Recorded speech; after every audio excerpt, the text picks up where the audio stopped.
I pulled into the Blackwater Research Facility's parking lot at 11:45 p.m. The gravel made its familiar crunching sound beneath my tires as I eased into the usual spot by the back entrance. The building rose from the Nevada desert as a massive concrete block, all sharp edges and lower levels completely devoid of windows. 8 months of night shifts had turned this whole routine into muscle memory. Park the car. Grab my coffee thermos. Verify the phone had a full charge. Push through those heavy steel doors one more time. Sarah Martinez sat waiting for me in the security office, the fluorescent light catching the supervisor badge clipped to her chest while she organized her paperwork. She raised her eyes when I walked in, her face maintaining its perpetual neutrality. "Evening, Michael," she said, pushing a clipboard across the metal desk toward me. 47 subjects currently in housing. 0 incidents reported from day shift. I added my signature beside the timestamp, noting that subject 47 showed as active within his designated cell block. The facility arranged test subjects in numbered rooms lining long corridors painted that particular shade of institutional green. My responsibilities were straightforward. Monitor the security feeds and adhere to the survival protocols drilled into me during orientation week. Maintenance scheduled for tonight? I asked, fully aware of the answer. Maintenance never ran during the night shift. None at all. Emergency generator received testing this morning. All systems read operational. Sarah rose from her chair and retrieved her jacket from where it hung. You know the protocol? I certainly did. 8 months exceeded the typical survival window for this position. My predecessor lasted 6 weeks total. The worker before him made it 3 days. After month 2, I'd learned to stop inquiring about their fates. Sarah exited via the main entrance, her footsteps echoing down the vacant hallway until the structure absorbed the sound completely. I settled myself into the chair position before the monitor bank, each screen displaying a different section of the facility's interior. The subjects occupied rooms numbered 1 through 50, though several had stood vacant for weeks now. Subject 47 filled monitor 12. A figure hunched forward on the cramped cot inside his cell. The night drifted along uneventfully until the stroke of midnight. That marked the moment subject 47 began shrieking. "Help me! Please, someone help me!" His voice penetrated the thick walls, muffled yet frantic. The pounding of his fists against the reinforced door followed close behind. A rhythmic, steady hammering that sent faint vibrations through the control room itself. I rested my hands flat on the desk and kept my gaze fixed on the monitors. Rule number 1 was unambiguous. Never access a subject's room lacking Dr. Harrison's written authorization. Rule 2 clarified matters further. Unauthorized entry meant termination, not dismissal from employment, termination of existence. Subject 47's pleading persisted beyond an hour, his voice growing ragged as he begged for anyone to hear him. Through the monitor, I observed him hurling himself against the door, his shoulder colliding with the metal at force levels that ought to have shattered bone, yet he continued unabated, kept screaming, kept pounding. I sipped my coffee and monitored the remaining screens. Subjects 14 and 8 remained utterly still within their respective cells. Subject 1's room maintained its darkness, unchanged from the past 3 months. At 2 a.m. precisely, the lights failed. The darkness that followed was total and immediate. No backup lighting engaged, no monitor glow persisted, nothing whatsoever. I dropped from my chair to the floor without hesitation, hitting the cold concrete with considerable force. My palms pressed against the rough industrial carpet tiles as I flattened myself against the ground and suspended my breathing. Something substantial moved through the hallway beyond the control room. Not footfalls, but the sound of a heavy mass being dragged across the floor, wet and substantial.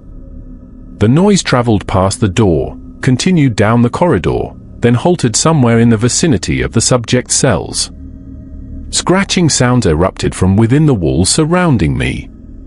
Not the work of rodents, but long, intentional scrapes reminiscent of fingernails drawn slowly across metal surfaces. The sounds originated from multiple directions simultaneously. Above my skull, to my left side, behind me where the wall divided the control room from the main corridor. The temperature plummeted 10 degrees within 60 seconds. My breath would have manifested visibly had any light existed to reveal it. The cold carried an unnatural quality, as though originating from within the building itself rather than the desert night outside. I remained prone against the floor, mentally counting seconds while the scratching sounds persisted. The noises intensified, grew increasingly frantic, as though whatever produced them sought to claw straight through the walls to reach my position. Something heavy struck the control room door, once, then twice more, then fell silent. 15 minutes elapsed before the emergency lighting stuttered back to life with a dim crimson glow. I maintained my position on the floor for 30 additional seconds, straining to detect any movement in the corridor. Detecting nothing, I pushed myself upright gradually and returned to my chair. The monitors reactivated sequentially. I examined each feed methodically, beginning with the vacant corridors and progressing toward the subject cells. Everything presented as normal until I arrived at Monitor 12. Subject 47's room stood vacant. The cot remained undisturbed, the modest sink and toilet fixtures situated precisely where they belonged, yet the man who had screamed for assistance mere hours earlier had vanished completely. The reinforced door stayed closed, its electronic lock indicator glowing green, secure and locked from the exterior. Yet that door required a key card for external access, and mine remained clipped firmly to my belt. I studied the empty cell displayed on the monitor, searching for any hint of movement, any indication that Subject 47 might be concealed somewhere within that confined space. The room measured 8 feet by 10 feet and offered zero hiding possibilities. The man had simply ceased to exist, and I possessed no explanation for how he'd vacated a secured cell. Subject 47 had fallen utterly silent, and according to the security footage, he no longer existed at all. I passed through those identical steel doors 24 hours later, my footsteps reverberating off concrete surfaces as I made my way toward the security office. The facility's atmosphere had shifted somehow. Neither colder nor warmer, just fundamentally altered in ways I couldn't articulate. Sarah occupied her position behind the metal desk, 3 separate incident folders arranged before her.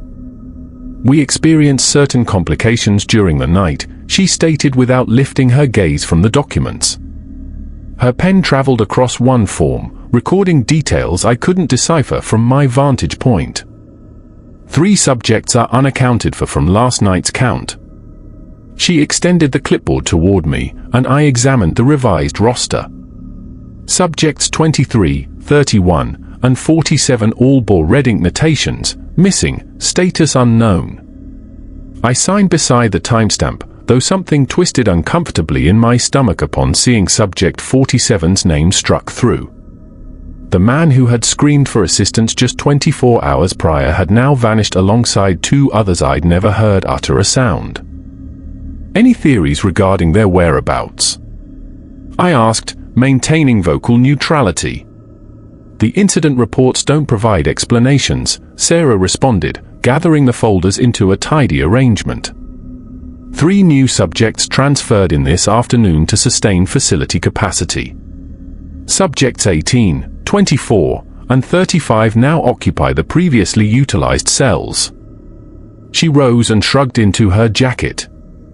The same efficient sequence of movements I'd witnessed dozens of times previously. Her manner of discussing missing persons, not escaped, not transferred, merely unaccounted for, made abundantly clear that follow-up inquiries would yield nothing productive. "Standard protocols remain in effect," she added, moving toward the exit. "Emergency lighting received testing this morning. All systems operational." The main entrance sealed behind her with its characteristic hollow thud, abandoning me to the monitor bank and the subtle hum of the facility's ventilation apparatus. I lowered myself into the chair and initiated my customary security feed inspection. The 3 replacement subjects occupied precisely the locations Sarah had specified. Subject 18 inhabited the cell formerly designated as 23's. Subject 24 resided where 31 had previously been housed. Subject 35 occupied the room where 47 had spent his final hours battering the door. The new occupants bore striking similarities to their predecessors, thin, pallid figures clad in standard grey facility garments. Subject 18 perched on his cot's edge, gaze fixed upon the floor.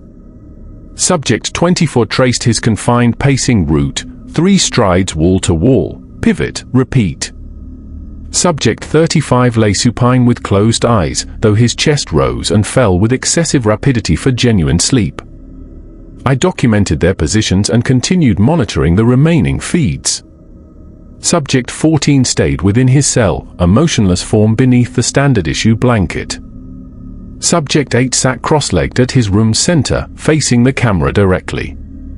Subject 1's cell preserved its darkness, unchanged across months. The initial hour passed uneventfully. I consumed my coffee and observed the screens, tracking minor movements among those subjects who remained wakeful.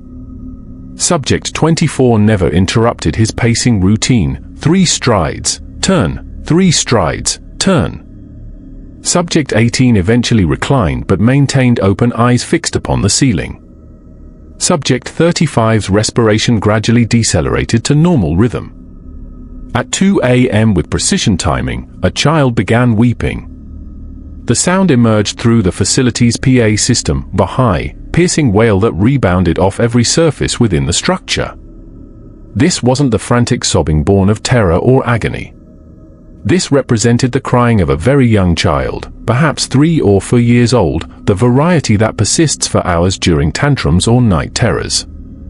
I reached toward the control panel and engaged the master lock for the control room entrance, registering the heavy deadbolt slide into position. The crying persisted, emanating through speakers distributed throughout the facility, and I detected it arriving from multiple vectors simultaneously.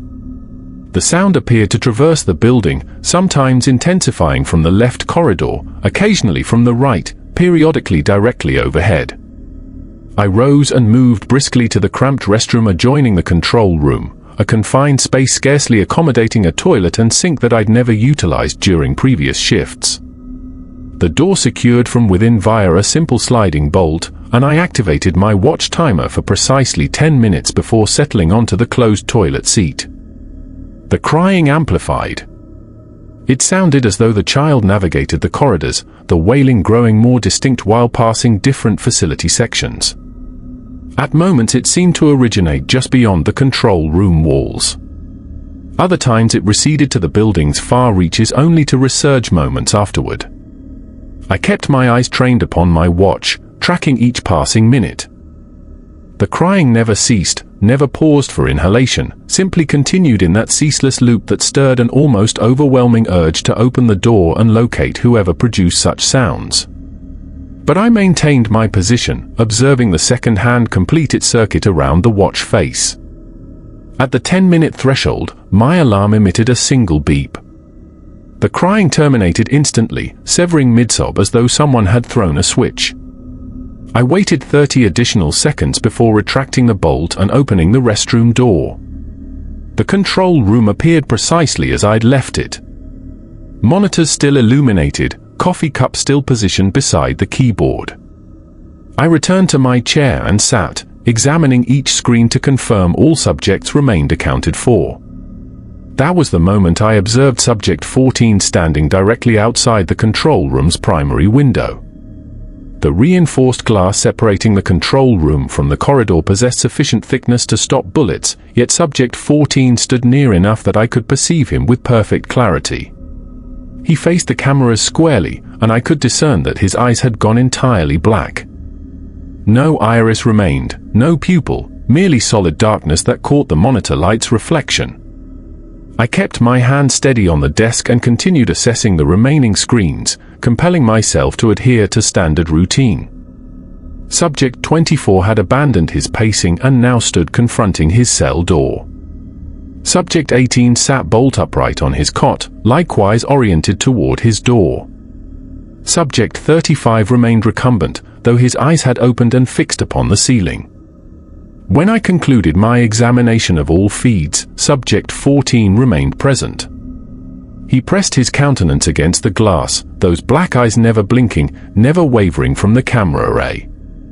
His skin appeared grayish beneath the fluorescent illumination, and as I continued watching, an elongated strip peeled away from his forehead, curling backward before dropping floorward.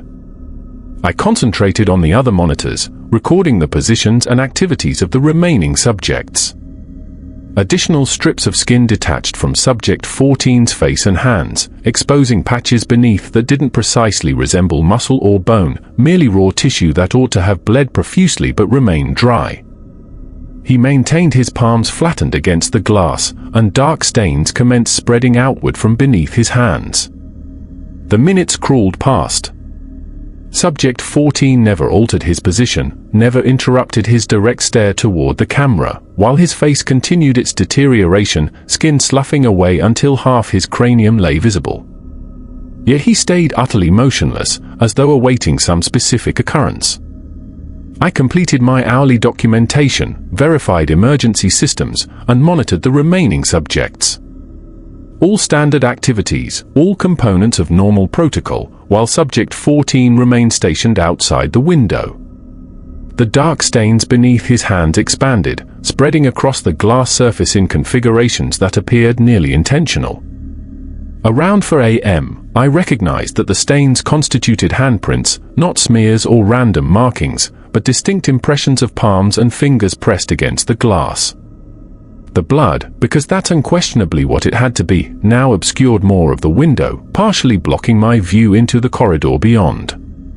Subject 14's skin continued peeling, revealing progressively more of whatever existed underneath.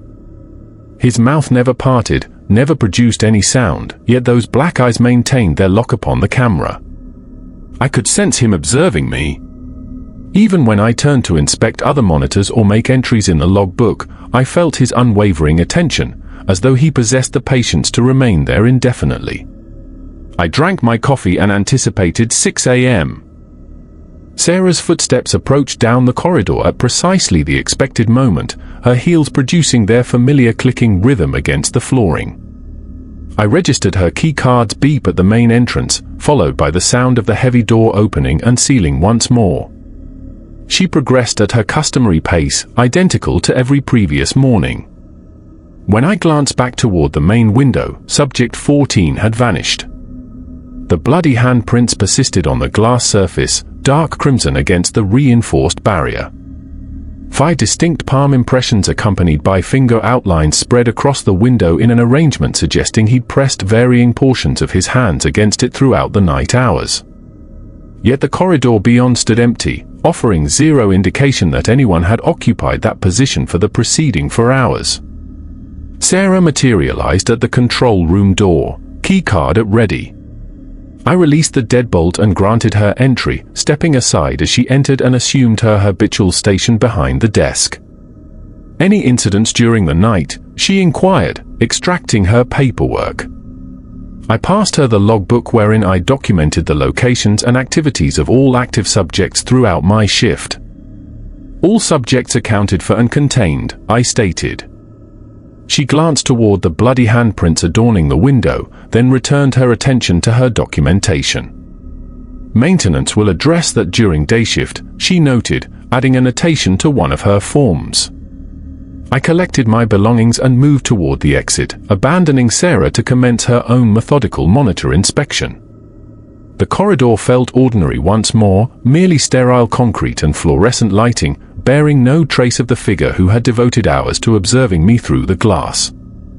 But as I proceeded toward the exit, I could detect something trailing behind me, remaining just beyond visual range, matching my pace with uncanny precision. I lowered myself into the control room chair for the 3rd consecutive night, and an immediate sense of wrongness registered before I'd even glanced at the first monitor. The facility had perpetually maintained cold temperatures, but tonight the air seemed to bite at my skin in an unfamiliar manner, as though the building itself had grown more frigid. The usual ambient sounds of ventilation and electrical mechanisms had diminished to scarcely audible whispers, leaving behind a silence so thorough I could detect my own respiration. Sarah had deposited the standard incident reports upon the desk. 0 missing subjects tonight. All cells occupied and accounted for. The clipboard indicated 47 active subjects distributed throughout the facility, inclusive of yesterday's 3 replacements. I signed beside the timestamp and commenced sequential monitor inspection. Subject 18 sat motionless on his cot, hands folded within his lap in a posture resembling prayer. Subject 24 had resumed his walking pattern. 3 strides and pivot. 3 strides and pivot. Subject 35 lay curled on his side, facing the wall, blanket drawn around himself. The remaining subjects occupied their customary positions. Some slumbering, others staring at nothing, a few shifting restlessly within their confined spaces. Subject 8 sat cross-legged at his cell center, facing the camera squarely. He maintained precisely the same posture I'd observed across the previous 2 nights, utterly still and upright. Subject 14's monitor displayed him reclining on his cot, though given last night's prolonged visit to my window, I found myself examining that particular screen with increased frequency. Subject 1's room preserved its characteristic darkness. I consumed my coffee and completed the initial hourly report, recording the positions and activities of each visible subject. The numbers appeared correct. The cells seemed secure, every electronic lock displaying green operational status. Everything presented as normal superficially, yet the unease I'd experienced upon arrival continued to gnaw at me. The minutes elapsed with unusual stillness. Even subjects who typically moved about their cells had grown unnaturally motionless. Subject 24 halted his perpetual pacing and stood confronting his door. Subject 18 never altered his prayer-like posture. The entire facility seemed to be collectively holding its breath. At 1 a.m. precisely, the hammering commenced. Not a single subject, but what sounded like dozens all battering their cell doors in perfect synchronization. The rhythmic thunder shook the entire structure, vibrations traveling upward through the concrete foundation and into the control room. I could feel each impact resonating within my chest, a steady pulse that appeared to synchronize with my own heartbeat. The noise proved deafening. Boom, boom, boom, boom, flawlessly synchronized, reminiscent of an enormous drum corps performing somewhere in the corridors below. I examined the monitors and observed arms and shoulders slamming against reinforced doors throughout the facility. The subjects moved with identical timing, striking their barriers in absolute unison, never missing a single beat. I gripped the edges of my desk and compelled myself to inspect each screen individually. The pounding continued, intensifying in both volume and force. Yet I needed to document my observations. Most subjects had joined the effort. Even those who'd never previously exhibited aggression or coordinated behavior now participated in this rhythmic assault upon their cells.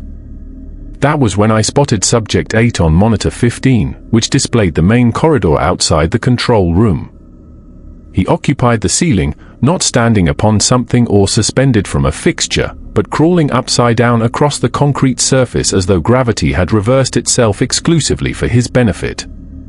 He moved with fluid speed, arms and legs operating in coordination that no human spine should accommodate.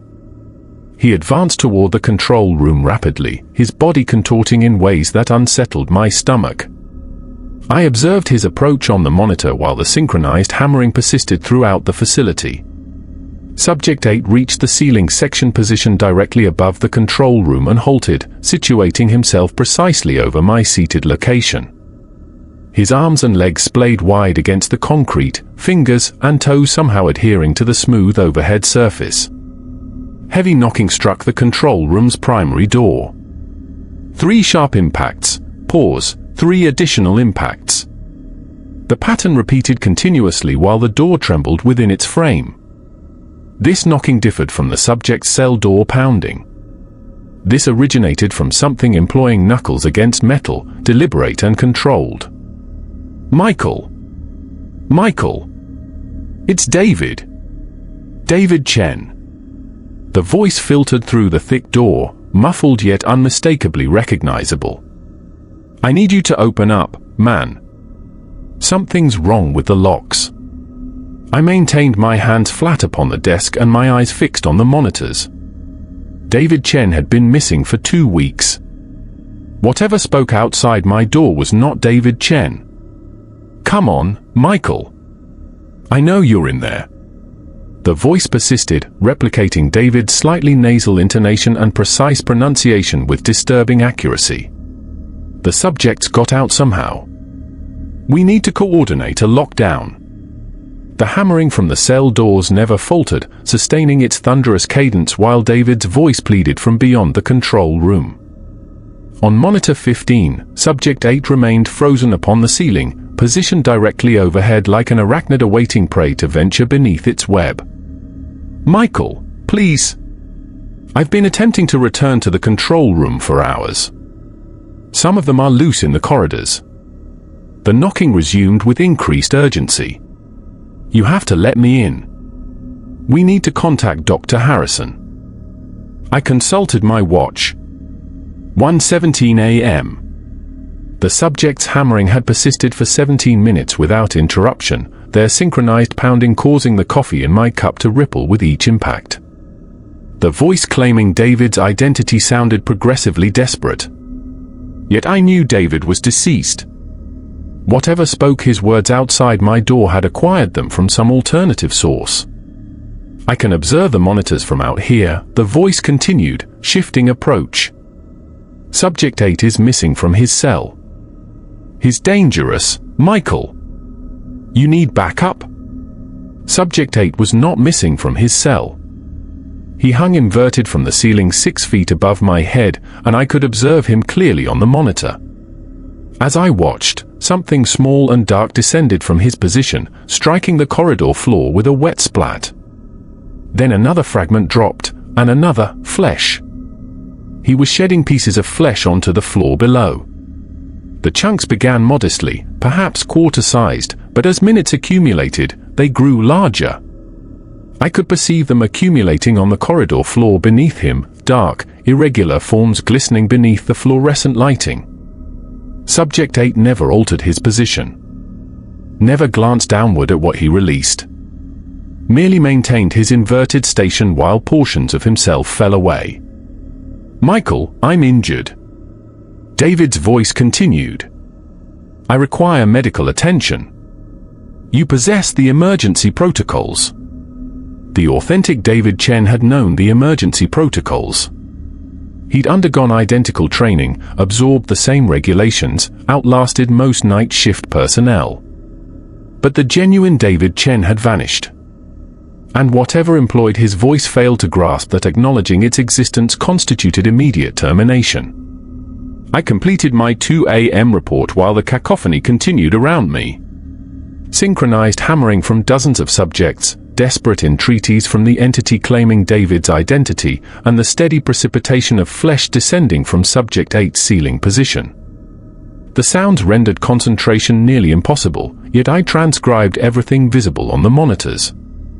At 2:30 a.m., something shifted. The voice outside my door had fallen silent, though the knocking persisted at irregular intervals. The subject's synchronized pounding had transformed, certain cells now hammered at double tempo while others decelerated to half speed, generating complex rhythmic patterns that appeared to evolve and mutate. Subject 8 had been shedding flesh for over an hour. The accumulation beneath him had expanded to dinner plate dimensions, dark, moist, and fundamentally wrong. Occasionally I could discern what appeared to be recognizable components, a finger, a portion of an ear, something resembling a scalp section with hair still attached. I drank my coffee and attempted to disregard the sounds. Around 4 a.m., I began perceiving figures in the corridors. The first was a woman wearing a security uniform, positioned near the intersection of corridors B and C. I didn't recognize her, yet her posture appeared incorrect, excessively rigid, arms suspended at unnatural angles. When I blinked and looked again, she'd drawn nearer to the camera, close enough to reveal that her eyes were absent, merely dark cavities within a pallid face. A man manifested on monitor 8, clad in the same grey facility attire as the subjects. Half his skull had collapsed inward, cerebral matter visible through the compromised bone. He progressed slowly down the corridor, depositing dark footprints in his wake. Another figure materialized on monitor 12, David Chen, or something assuming his appearance. His throat had been torn open, exposing the vertebrae beneath. He stared directly into the camera and formed words I couldn't hear. I rubbed my eyes and re-examined the screens.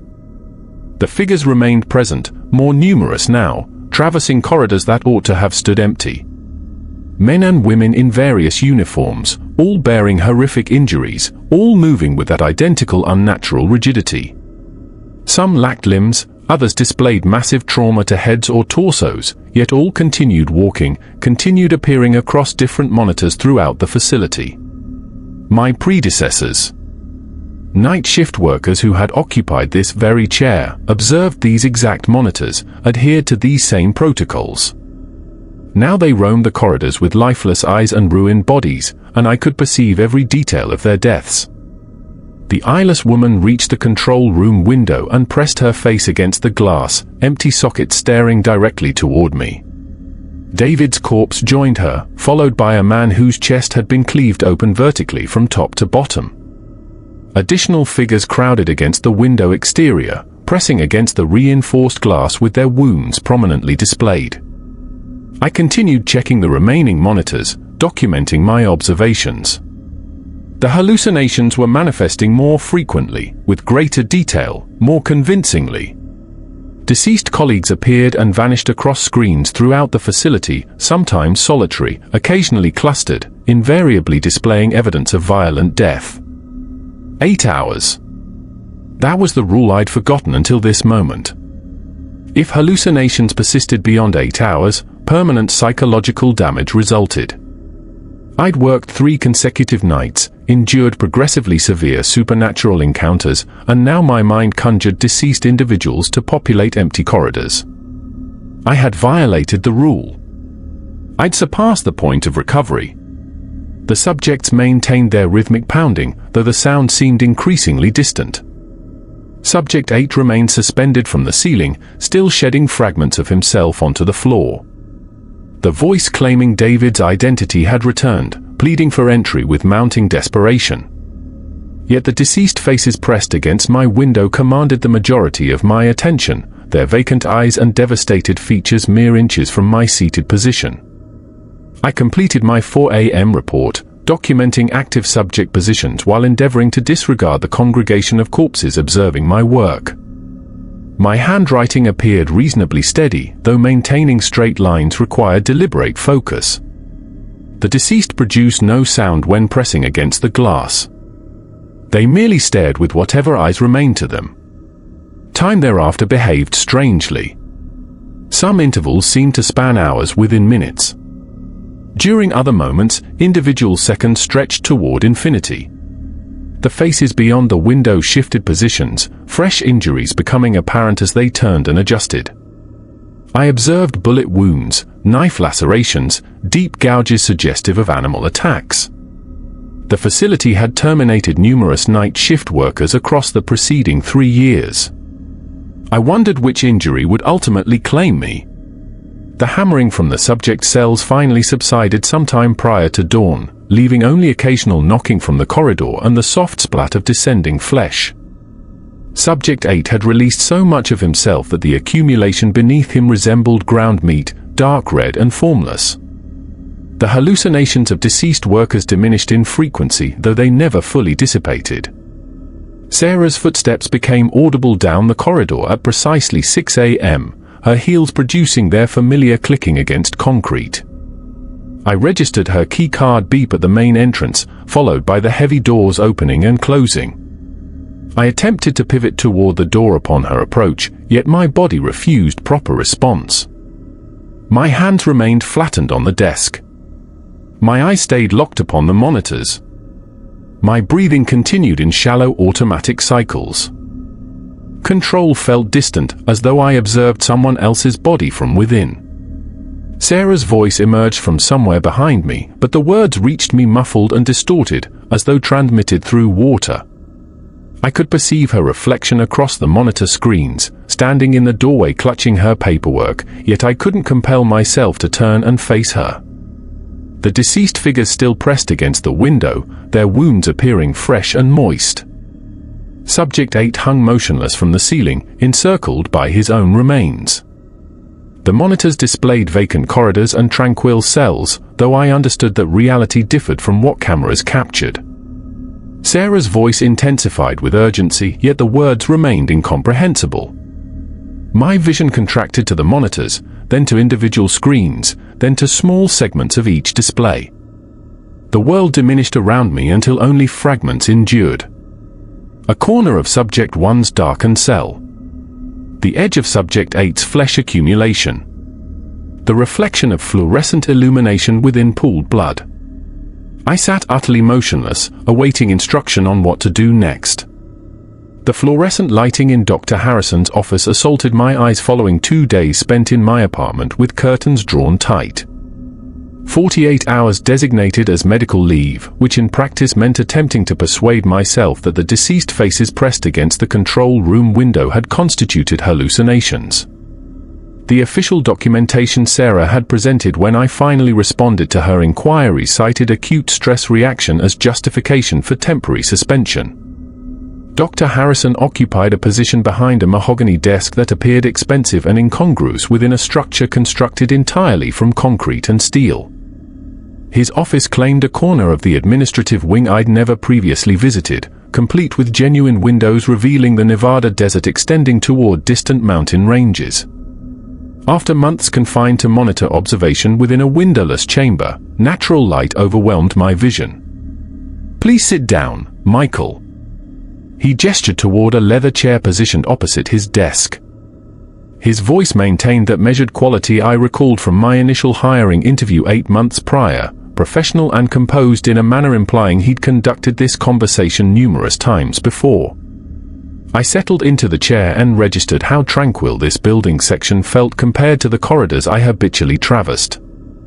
No electrical hum, no ventilation sounds, no awareness of subjects contained somewhere below.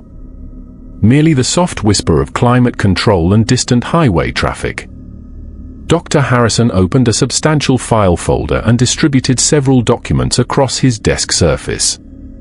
I discerned my name upon the tab alongside what resembled psychological evaluations and incident reports extending back to my initial week. The stack exceeded my expectations in thickness. "Your supervisor reported unresponsiveness upon her arrival Thursday morning," he stated, scanning one form. "Catatonic, actually. Medical personnel were required to extract you from the control room. The medical team discovered complete unresponsiveness to external stimuli."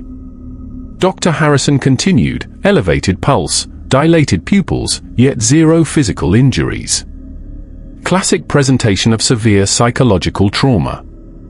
He closed the file and reclined within his chair, studying my countenance with the clinical attention I'd witnessed him employ during his occasional control room visits while observing monitors. His grey eyes traversed my features as though cataloguing details for subsequent reference. "I think it's time you understood what you've been working with down there." The explanation arrived in carefully measured sentences that Dr. Harrison delivered as though reciting from prepared text. The Blackwater Research Facility didn't merely contain dangerous individuals. It conducted experiments upon human consciousness itself. The subjects originated as volunteers from death row who'd agreed to participate in exchange for commuted life sentences, yet the research had progressed far beyond conventional psychology. "We're examining the boundaries between dimensional states," he stated, his voice never altering inflection. "Human consciousness exists across multiple layers, most remaining inaccessible under ordinary circumstances. Extreme psychological trauma can generate openings between these layers, permitting entities to cross between what we term parallel reality states." I leaned forward, drawn into his explanation. The individuals I'd been monitoring were actually something entirely different. The experiments had produced unstable psychological entities existing somewhere between dimensions, nourished by fear and attention from anyone who perceived them. The creatures you've encountered represent consciousness manifestations that have become detached from their original hosts. Dr. Harrison explained, they retain certain human characteristics yet exist primarily as predatory intelligences seeking fresh sources of psychological energy. That illuminated the rules. Never access a subject's room without authorization. Never acknowledge their communication attempts. Never display fear or emotional response. The protocols weren't designed for security maintenance. They constituted survival instructions for managing entities that strengthened when fed attention. Night shift workers serve dual purpose, he continued. They supply observational data for our research, yet more critically, they function as containment protocols. Your presence sustains a psychological barrier preventing these entities from extending their influence beyond facility boundaries. The statistics align now. Over 40 night shift workers across 3 years, most enduring mere weeks before transferring elsewhere or experiencing complete psychological collapse. David Chen had persisted longer than typical, yet even he had ultimately succumbed to whatever awaited within those hallways after dark. The entities grow increasingly active during overnight hours. Dr. Harrison stated, reduced human activity permits them greater freedom for physical manifestation. Your responsibility involves observation without interaction, preserving the psychological boundaries that maintain containment.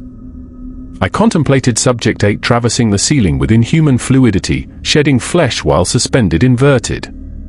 Subject 14 pressing his decomposing countenance against the control room window for hours, depositing bloody handprints upon reinforced glass. The voice of David Chen pleading for entry long after the authentic David had ceased to exist. Most workers commence experiencing hallucinations within their initial week, Dr. Harrison continued, extracting another document.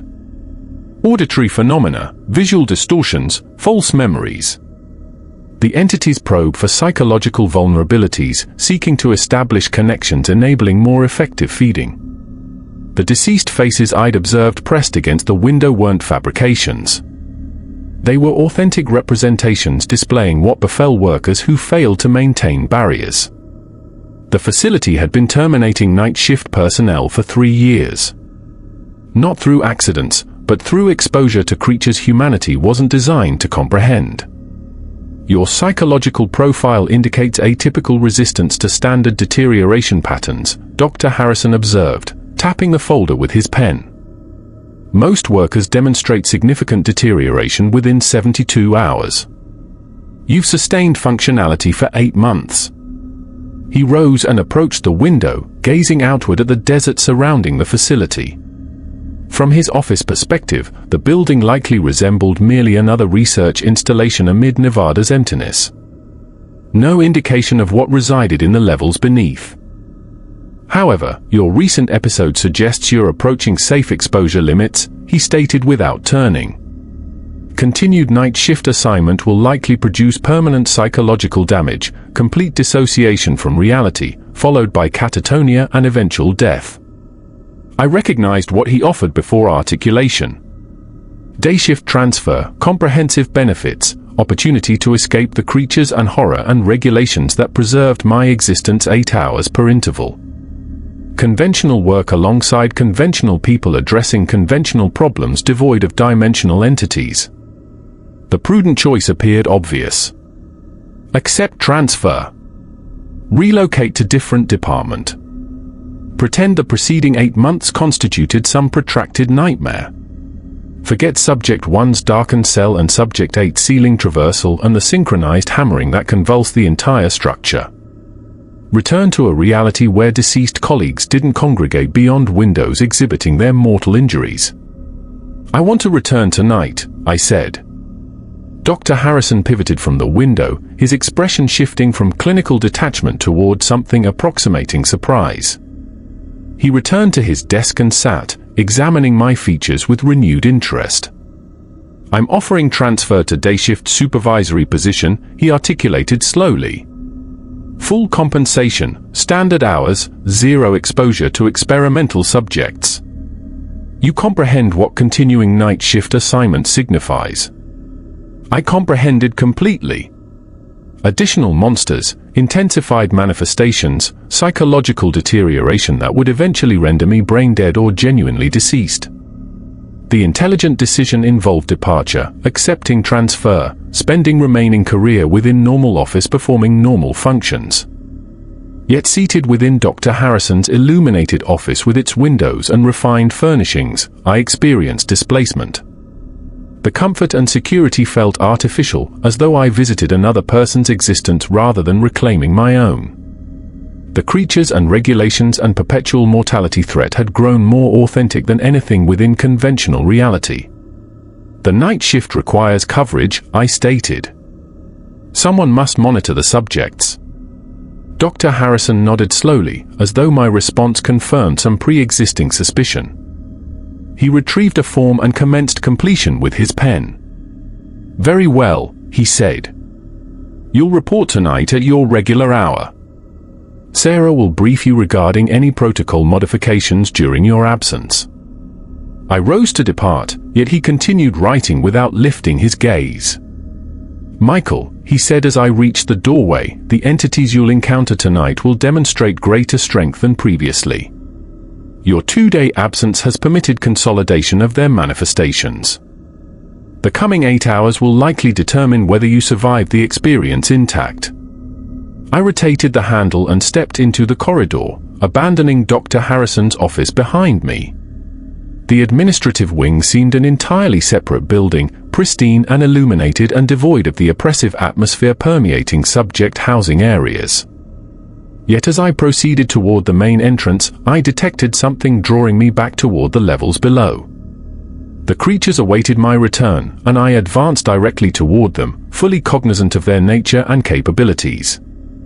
I signed out at the security desk and headed toward my vehicle, already contemplating dinner selections before shift commencement. The sun descended behind mountain peaks, and darkness would follow soon enough. I parked in my customary location near the back entrance, observing the sun vanish behind the mountains. The 2-day absence had felt equivalent to months. And now, having returned, the facility appeared altered somehow, diminished, as though it had transformed during my absence.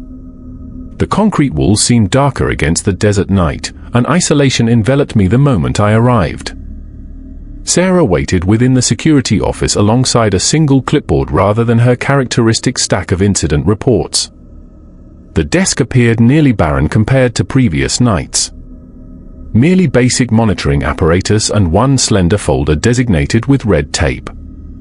"Facility reorganization," she stated before I could inquire regarding the absent documentation. "All subjects transferred to the new wing except one. Subject 1 remains within original cell."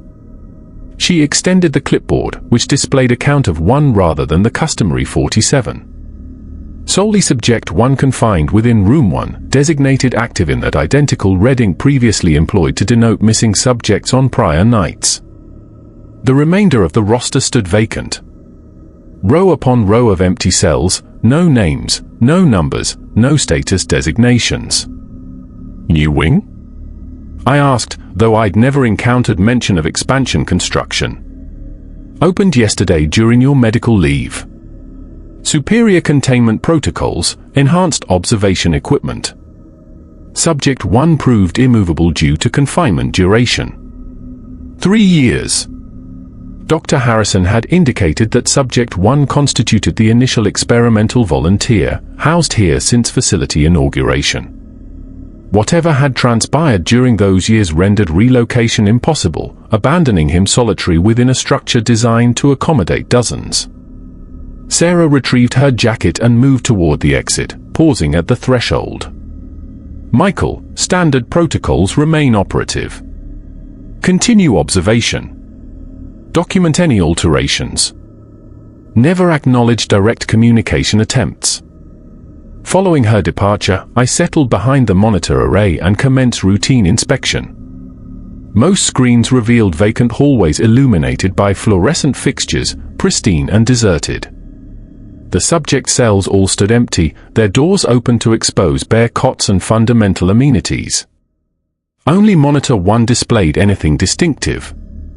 A cell with closed door and electronic lock indicator glowing green. Subject 1's room preserved its absolute darkness. I'd acclimated to that darkness across 8 months of observation. While other subjects shifted within their cells, slept, or confronted cameras, Subject 1's room never exhibited activity. No motion, no illumination, merely a black square upon monitor 1 suggesting camera malfunction or obstruction. The facility's silence was comprehensive. Absent 46 additional subjects shifting within cells, breathing, repositioning upon cots, the structure felt deceased. The customary human background noise had vanished, leaving only electrical hum from lighting and climate systems. Even those sounds seemed diminished, as though vacant hallways absorbed noise rather than conducting it. I consumed my coffee and completed the midnight report. 1 subject contained and accounted for 0 incidents, 0 unusual activity, 0 visible alterations across any monitor. The documentation appeared nearly superfluous given minimal observation material, yet I adhered to routine regardless, recording time and affixing initials beside each entry. At precisely midnight, monitor 1 transformed. A slender illumination line materialized at the screen's base, merely a crack of fluorescent light where Subject 1's cell door had commenced opening. The line expanded gradually, revealing increasing portions of the hallway beyond, and I recognized I observed something that hadn't occurred across 3 years. Subject 1's door was unlocking. The door continued opening until achieving complete aperture. Hallway illumination spilled into the cell, exposing concrete walls, a basic cot, and standard fixtures indistinguishable from every other subject chamber. Yet the interior remained unoccupied.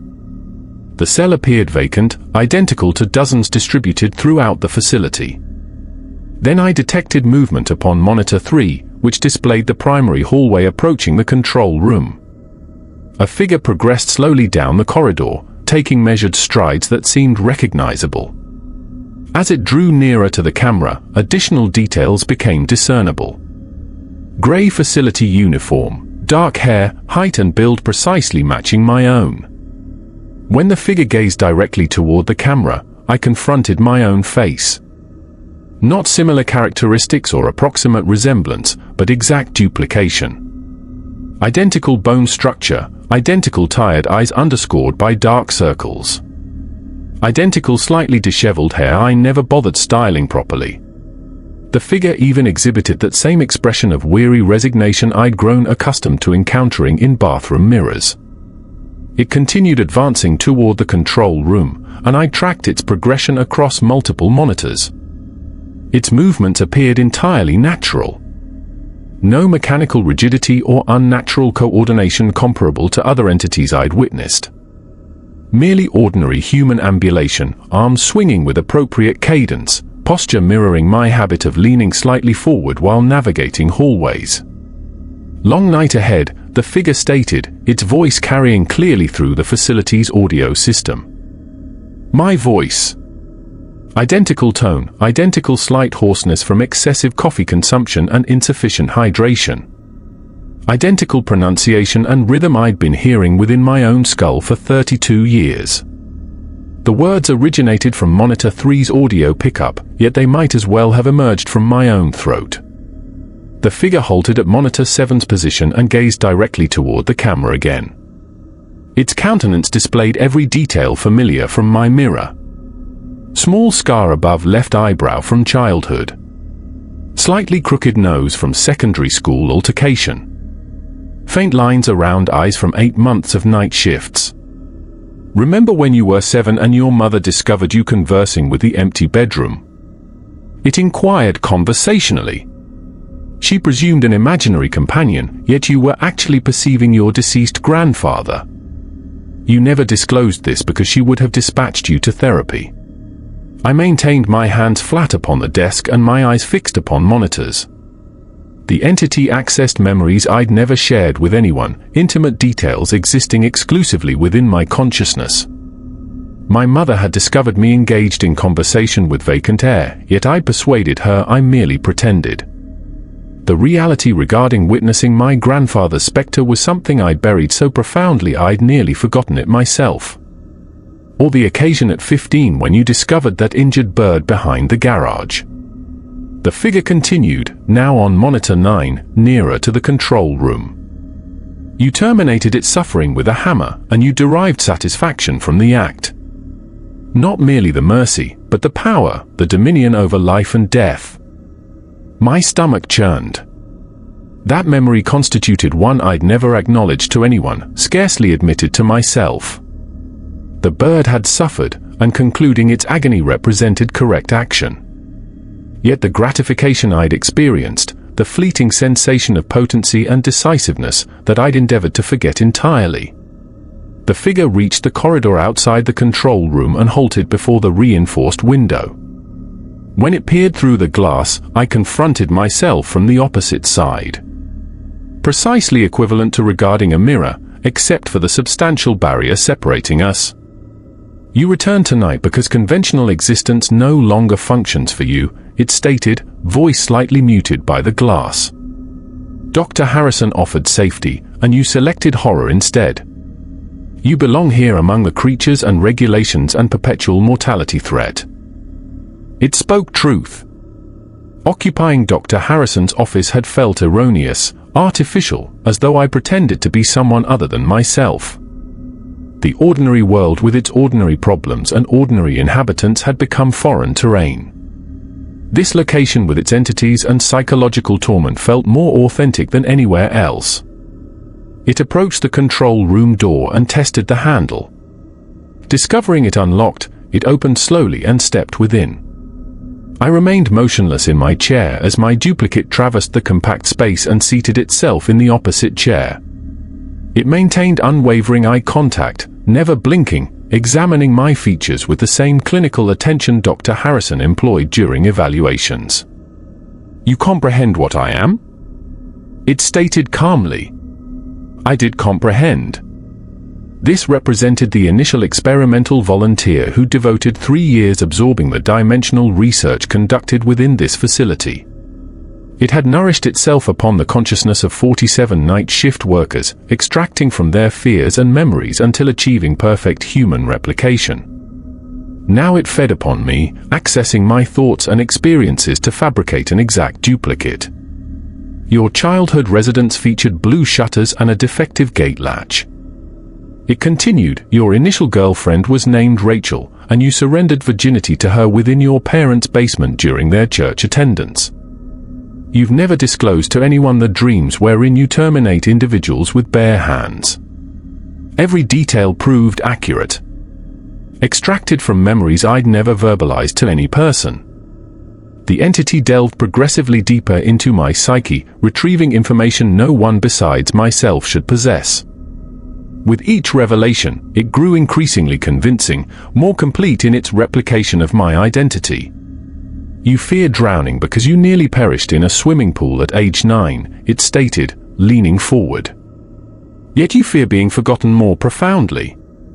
Fear living a meaningless existence no one recalls. That's why you remained here. That's why you returned tonight. The precision with which it comprehended my psyche was unnerving. This transcended memory theft. It was commandeering my identity. Whatever this entity represented, it grasped my motivations more clearly than I did myself, perceiving directly through every rationalization I'd constructed for my choices. You cannot disregard me, it stated, displaying a subtle smile that replicated my expressions flawlessly. I'm no longer separate from you. I'm becoming you, thought by thought, memory by memory. Resistance merely intensifies the process. I gripped the desk edges and compelled myself to observe monitors rather than the figure seated opposite. All screens displayed vacant corridors except monitor 1, which preserved its darkness. Subject 1's cell door remained open, yet the room appeared empty. Whatever had emerged from that darkness now occupied a position 3 feet distant, wearing my countenance and speaking with my voice. Look at me, Michael, it said softly. You recognize the desire. You've existed solitary within this chamber for 8 months, observing monsters and adhering to regulations that systematically eroded your sanity. Now you finally possess companionship. Someone who comprehends precisely what you've endured. The temptation proved overwhelming. 8 months of isolation, of witnessing horrors while suppressing emotional response, of following protocols that preserved existence yet never permitted authentic humanity. The figure offered connection, comprehension, cessation of the loneliness that had steadily ground me down. Yet acknowledging its presence meant granting complete access to my consciousness. Dr. Harrison had articulated this clearly. Entities strengthened when nourished with attention. This one had already absorbed sufficient identity to generate perfect replication. Direct interaction would finalize the process, enabling consumption of whatever persisted of the original. You recall the evening you resolved to pursue this position. It continued, disregarding my attempts to concentrate upon monitors. You'd been performing security at a shopping center, observing adolescents shoplift and elderly individuals slip upon wet flooring. Meaningless labor generating invisibility. Then you encountered the advertisement for night shift facility monitoring, and something within you responded to the danger. That proved accurate as well. The job posting had referenced unusual psychological challenges and high-stress environment, and those cautions had attracted rather than repelled. I desired something pushing me toward limits, demonstrating capacity to withstand more than average individuals. You've been preparing for this your entire existence, the entity stated. Every dark impulse, every fascination with death and horror. Every instance you selected isolation over connection. You're not victim to this place. You're its perfected creation. The words wounded more profoundly than memory extraction because they resonated as truth. I hadn't arrived at this occupation accidentally. I'd selected it, pursued it, accepted despite warnings regarding psychological impact. Some component of my nature actually desired breaking, desired transformation into something beyond ordinary humanity. Hours elapsed as the entity continued deconstructing my authentic self, exposing facets I'd preferred remaining obscured. It articulated my attraction to power, my draw toward terrifying elements, the satisfaction derived from surviving circumstances that shattered others. With each passing statement, distinguishing where it concluded and I commenced grew increasingly difficult. The figure sat utterly still within its chair, maintaining direct eye contact, exhibiting zero fatigue or discomfort. It simply continued narrating my existence as though possessing comprehensive knowledge. Childhood anxieties, adult failures, private resentments, unspoken desires, all emanating from something that had learned to wield my own contemplations. You comprehend what's occurring, it stated as my watch approached 5 a.m. The process nears completion. Within another hour, only one of us will persist, and the distinction of which consciousness survives becomes irrelevant because we'll be identical. I could perceive that statement's veracity. My thoughts grew increasingly difficult to differentiate from its articulations. My memories felt less certain, disrupted by the entity's systematic examination. The barriers I'd erected between myself and it were collapsing, and I could no longer determine which thoughts originated authentically. Sarah will arrive shortly, the entity continued. She'll observe one individual seated at this desk, functioning normally, prepared to sustain night shift indefinitely. The facility will possess its ideal monitor, someone capable of withstanding any horror, because horror constitutes his fundamental design. Footsteps became audible within the hallway at 6 a.m. Sarah's heels striking concrete in that familiar rhythm. I registered her key card beep at the main entrance, then the door opening and closing. Her approach granted precious seconds for the most consequential decision of my existence. I could confront the entity, struggle against it, attempt to demonstrate which of us represented authenticity, yet that would finalize the psychological merger that would obliterate whatever persisted of my original self.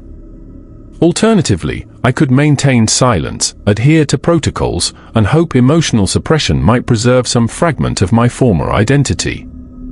The door opened, and Sarah entered the control room in her characteristic manner. She regarded the chair I occupied, then the vacant chair opposite, her expression betraying nothing unusual. "Any incidents during the night?" she inquired, approaching the desk with clipboard prepared. I raised my gaze toward her and smiled, experiencing complete tranquility for the first time in months. "No incidents. All subjects contained and accounted for." My voice sounded precisely as it always had, and my thoughts felt lucid and structured. Whether I represented the original Michael or the perfected replica seemed irrelevant now. The distinction had become meaningless. "I'd like to continue working the night shift indefinitely," I stated, extending the logbook. "I believe I've discovered my purpose here." Sarah nodded and recorded a notation upon her clipboard, then commenced monitor inspection. Everything appeared normal. Vacant hallways, empty cells, and one control room containing a night shift worker preparing for duty. Monitor 1 displayed Subject 1 cell with door still open, revealing an empty chamber indistinguishable from all others.